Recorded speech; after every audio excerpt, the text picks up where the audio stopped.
Welcome back, family and friends. And I'm just going to make another video entry for good friend Anthony Rapino over on his channel.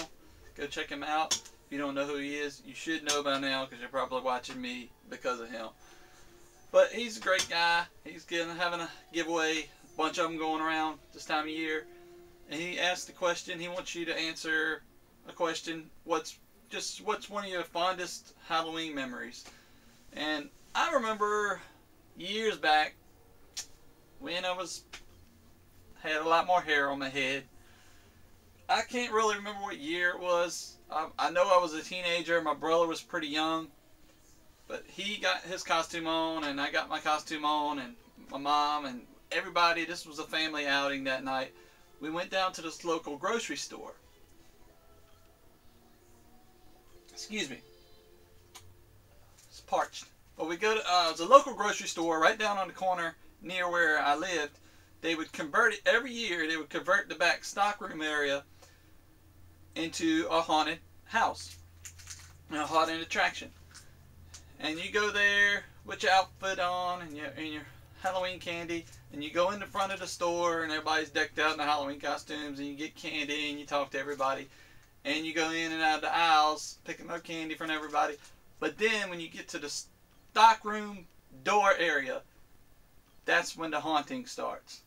Everybody lined up, and you go in the first room. If I remember correctly, I believe that room was kind of like a barn type of area, and things were going crazy up in there. And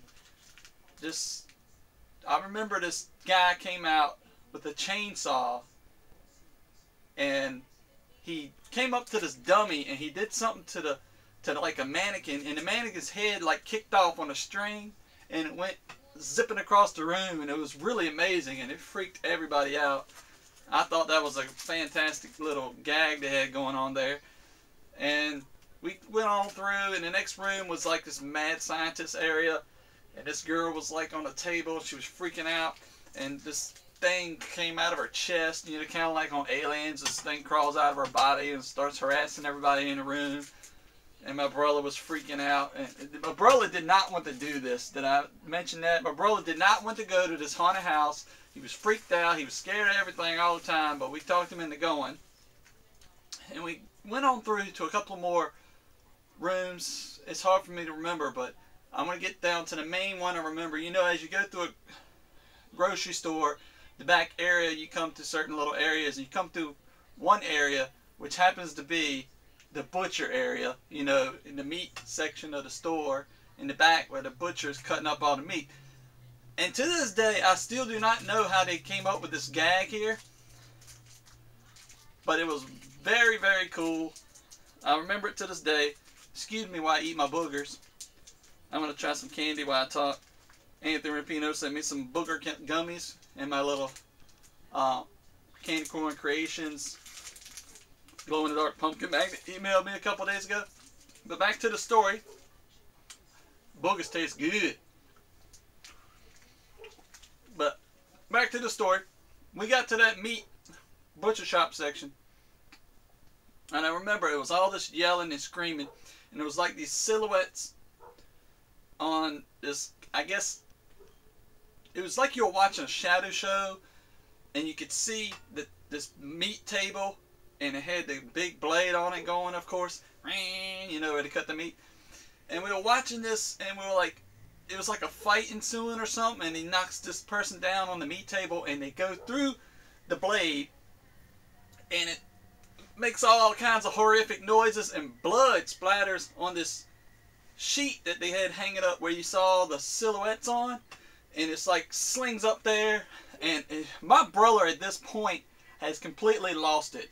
And when he saw that, he ran completely backwards through all the other attractions, ran out the front door screaming his head off. He could not take it anymore. And of course I went behind him as I was a big brother. And what he didn't know was that was the last room. One more room out was the room where everybody's gathering around. You get your bobbing for apples, and they're doing all this great stuff on the very next room. everybody having candy apples. Like I said, bobbing for apples. I used to love doing that. But he freaked out, ran all the way back through the store. So I went back through them, and I was trying to talk him into going back through because my mom and my sister were all out there at the very end of the attraction. He's like, no, I'm not going through. I'm not going through again. Nope, nope, no, I want to go home. I want to go home. I don't want any more candy. I want to go home.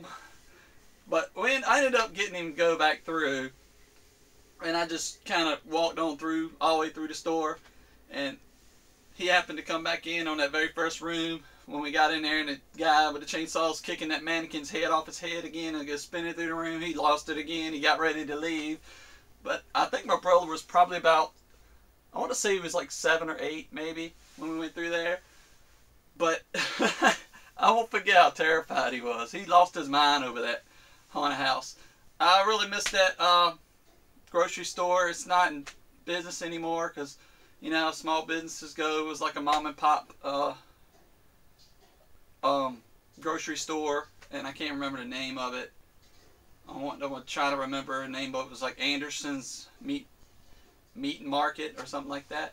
I can't remember the name of it, but it was a fun time. They would do that haunted house like every year, every fall and Halloween season. They would do a different type of haunted house. I remember going there a few times and seeing a lot of different little things. But that one particular year, I remember it was great because my brother lost his mind over that. The meat section when it showed all the shadows and all that blood flying up on this like sheet that was showing all the shadows on it. He lost it. He couldn't take it anymore. But we went to the back area and had fun after that and bobbed for apples. I really like bobbing for apples. I don't know if anybody ever does that anymore. It's pretty cool. I love candy apples.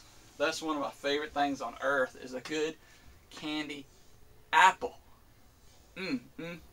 Love it. And then you go and you get those big green sour apples and you put the white chocolate fudge on it, and then you roll it in the damn cookie crunch, and then you eat it, and it's just sinful. I need it in my life. I need that stuff in my life. I love the little candy apple. But that's my story for you, Anthony Rapino. Good old Halloween fond memory I had when I was a child. Younger, kind of mid-teens, I believe. And my brother, he was under 10, I know. But we had a great time, and I can't remember everybody's outfits that day. I want to say I was a ninja, because I came up with this makeshift ninja outfit where I tie a shirt over my head and I just tie it up and it looks like a ninja outfit. It's really simple. I came up with that. And my sister, she was like a vampire mistress. She had been bit in her neck. She had like makeup. My mom was Pippi Longstockings. She was great.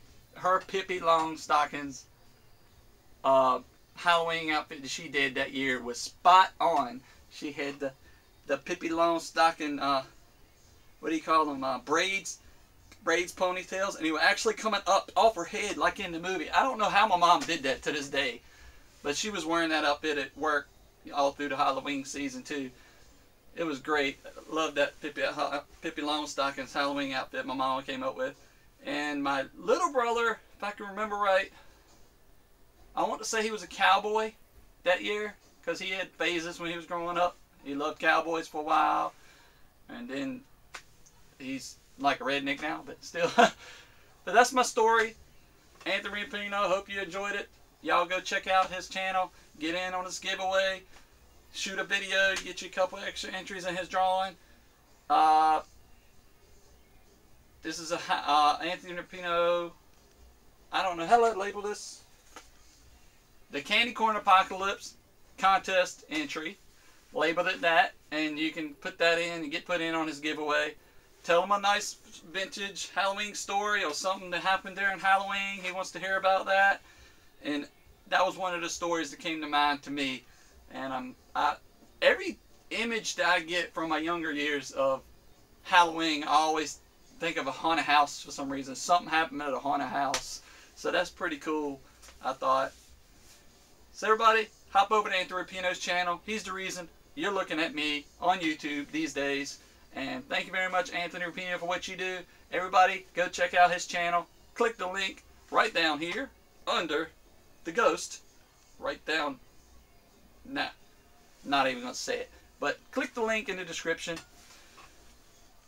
Go over to his channel, check it out. Hop over to his Candy Corner Apocalypse, Store Envy, and get some great creations that he makes. And grab one of them awesome books that he's wrote that one day I'm going to read. I'm pretty sure it's great. Thank you very much, Anthony, for being you, man. Take care, everybody. Bye, family and friends.